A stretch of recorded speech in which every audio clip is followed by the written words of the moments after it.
Hello everyone, I'm Priyanka Anand. I work for Ericsson and I'm heading HR for Southeast Asia, Oceania and India.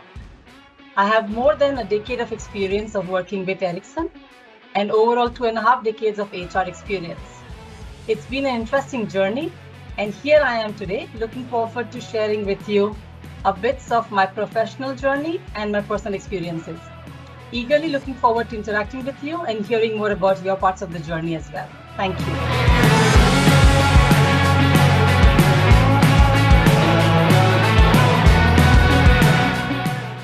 All right, that's a great question. And to me, my professional journey has been series of experiences that I've gained through multiple roles that I've been responsible for over my career. And to me, one of the biggest things that's been a backbone of how I've evolved my career is my values. And I've managed to keep my values, which I embraced while growing up, intact with me as I transitioned to my professional life. So values of integrity, honesty, and respect, and my ability to speak up has been something that I have cherished as an individual, and professionally being able to exercise that has been instrumental in who I am today. Like I said, it's also a combination of the mindset and attitude that I embraced. And to me, my mindset clearly always tells me that nothing is impossible. And for me, challenges bring the best out of me. So as a professional, I would always say, dare to challenge yourself and believe that nothing is impossible. And most challenging roles always become the most rewarding and most experiential in your professional journey, and also personally most enthralling when we look back at what we accomplish as these experiences come to life. The last thing I would say is it's a lot about creating an ecosystem around you, and also believe in investing in relationships. So these are the two things I've really done incessantly, right? I've always believed in investing in relationships and building lasting relationships. And one thing that has really been instrumental in that approach is being a fair combination of being empathetic yet driven in my leadership style. So I'm passionate about what we need to get done, but I also believe being human and empathetic makes a huge difference in going further at the right pace, but also getting the heart, soul, and mind of your teams along with you and people along with you. And lastly, it's a lot about creating a safety net and an ecosystem that one can lean in. Because always remember, it's difficult to have both the glass balls up in the air and balance it seamlessly. So to me, having an ecosystem that, at some stages of your professional life, that takes precedence and the personal has to take a backseat. And in some other instances, personal takes precedence and professional has to take a backseat. All that only happens seamlessly when we have an organization as well as a family that supports you. So always believe in lean in and investing in that ecosystem.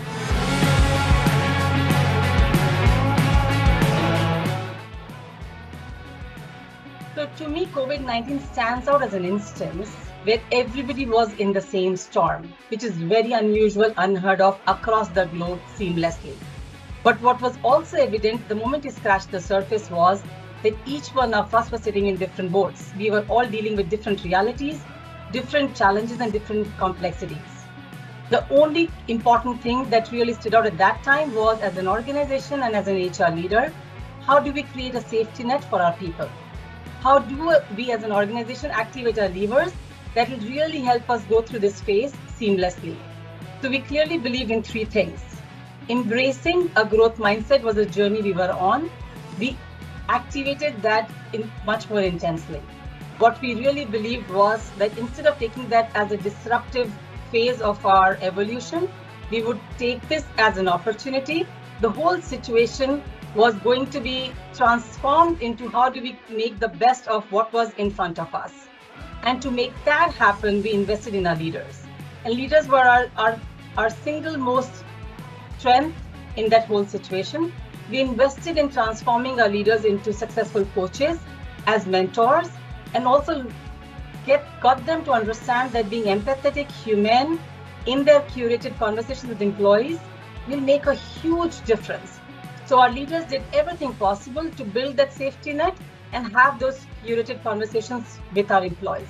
And at the same time, we went back and reassured to our employees that we will continue to accelerate our journey of being adaptive, agile, and resilient as an organization, and make every effort possible towards investing in their career growth, in their competence build-up, and ensuring that every single effort is put towards their career evolution, while we also invest in their health, safety, and well-being.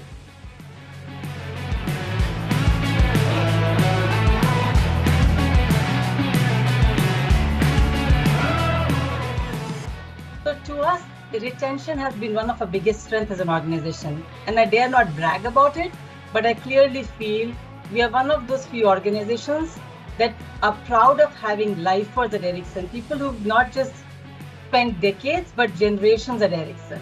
And that comes to us because of our much valued culture that we've continued to invest in and also hold strong to our ethos. And what we've done some years ago was really investing in building a people story, which is our people narrative, where we clearly go back and articulate it, how people are at the heart of whatever we do. And at Ericsson, we see that people, when they're at the heart of whatever we do, also bring their best selves forward. What we also did as going one step further was to say, okay, as an organization, what will we do to make this journey more rewarding, more meaningful, and more memorable for our employees, right? In terms of investing in their career, growth, competence, in their personal journeys, mapping moments that matter. So building that whole narrative for our employees. At the same time, making it a deal, because all this came with an expectation that we had towards our employees of what every single individual or every single employee will do for Ericsson towards ensuring that Ericsson succeeds, right? Towards our customer commitments, towards our technology leadership, towards our growth. So that deal and win-win partnership has been really truly reflecting in the culture we build. And that culture has become a bit of a glue to how we see employees believing in this journey. And even in the toughest parts of our evolution, because 145 years of existence, Ericsson has had peaks and troughs. But we've seen people believing and committing and staying with us even during the tough times with a clear thought that this is a phase and we will tide through this. And to me, that has become the whole narrative of how we see retention being our asset and how we deal with attrition in a more proactive manner.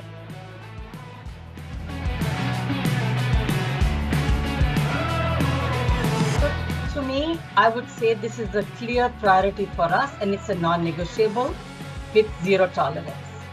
So to me, it's really about how do we do everything that we can when it comes to being diverse, inclusive company, which is high on integrity.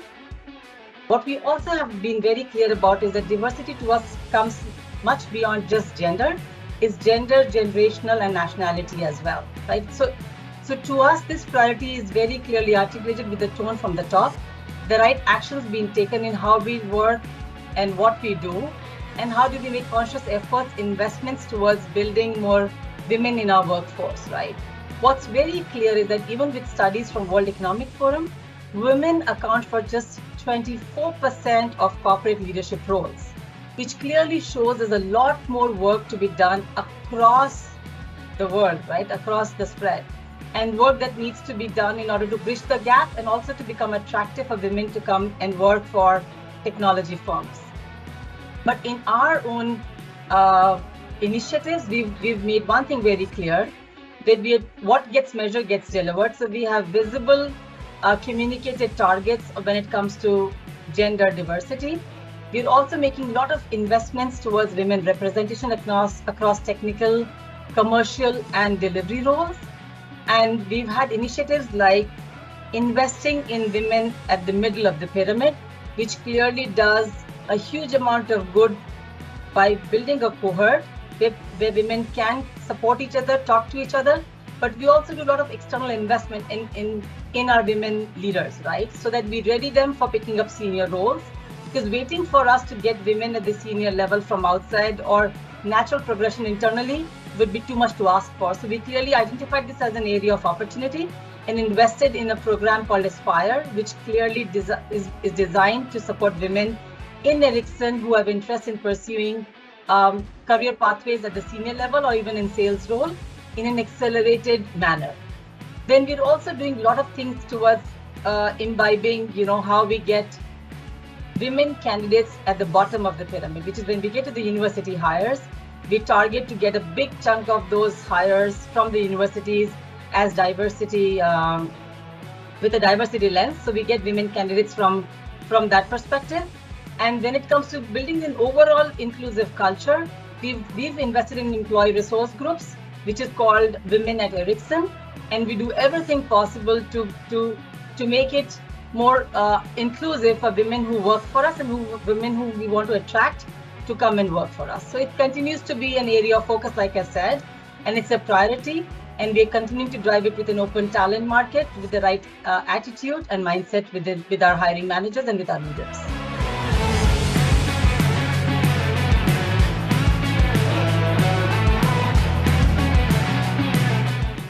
If I was to name some of the skills, then 5G, cloud, artificial intelligence, machine learning are some of the critical skill sets that we are looking for, which will stay ahead of the curve, which will be more forward-looking of future skills.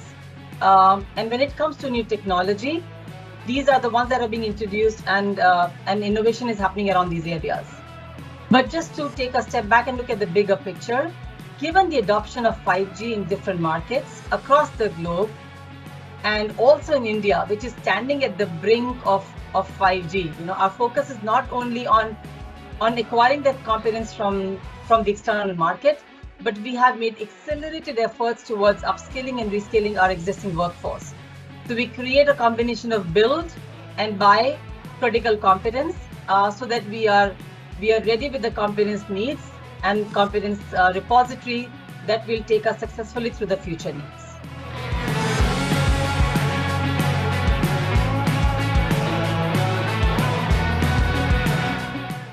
One good news, while the world is talking about this extensively now, Ericsson has always been a big sponsor of hybrid working. And that is one of the reasons why we were ahead of almost most of the other organizations to take a decision to work remotely overnight, way back when the pandemic struck us, right? So to me, hybrid has been the way in which we work, and remote working has been experimented extensively now over the last 2.5 years. We will continue to make this more visible to our employees and to our leaders, that hybrid is the way we will evolve in the future. In a far more, we are aiming for a hybrid model as a vision to create the balance between office and remote working. And to me, the bigger discussion is around keeping flexibility, because that has become essential for employees and for us to be a progressive organization, not just to retain what we have, but also to attract the best talent from the industry. So when it comes to hybrid ways of working, we are making accelerated investments towards readying our leaders to effectively manage in the hybrid ways of working, right? Where we make very clear messaging around how office is not a destination where you come to work, it's one of the places where you get to work from, while it could be remote from anywhere, anytime, flexible, and those messages are being well articulated back to our employees, right? We believe the future of our work will be hybrid, and it will be on the backbone of technology, which will be a game changer, as well as an enabler to effective productivity of our employees. In fact, we are looking at work as an activity that is location agnostic and, in short, flexible. And it's a decision and a conversation that the employee takes with the manager and how they work, when they work, and where they work from, versus becoming a static expectations from our side. So to us, this is the future, and we will do everything possible to equip our leaders and our employees to be effective in the hybrid and remote ways of working.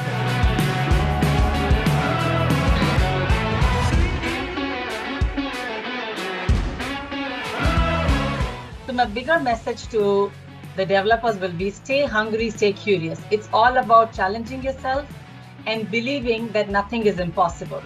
Always remember to be more adaptable, curious, agile, and capable of competing on a global stage, because the world is becoming borderless now, and what you wish and desire for is absolutely achievable, provided you're ready to invest in yourself, both in terms of hard skills, which is the technical or functional skills, as well as soft skills, which will be all about problem solving, flexibility, resilience, interpersonal skills.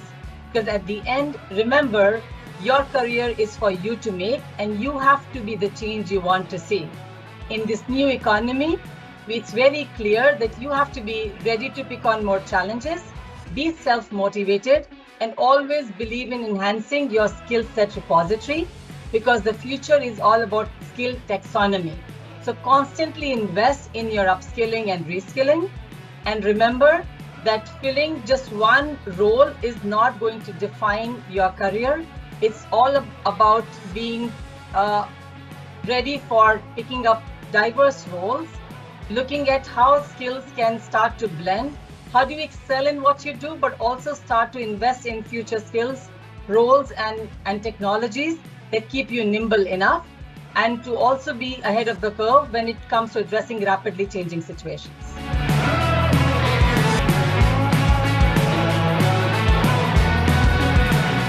So to me, I'll start with a big picture, right? Ericsson has deployed 5G across 123 networks, and that's huge. It just happened all during the pandemic or just before the pandemic, right? That will give you a sense of how the momentum on 5G and new technologies is picking up. It's exponential, right? There's a huge demand for talent because there's an accelerated deployment that we're experiencing across the markets, right? Across the globe, in fact. And we are seeing different markets in different stages of 5G deployment when we see how the skill set demands are coming up. So to me, the adoption of new technologies like 5G, AI, cloud, and automation are happening across networks, across operators, and therefore the requirement for skill sets across the markets is quite similar. It's both accelerated, high in demand, and you see a skewed demand versus supply. So everybody who's investing in both building and buying talent will have a way forward. And for the individuals, being curious and investing in yourself will ensure that you have more opportunities to eye for.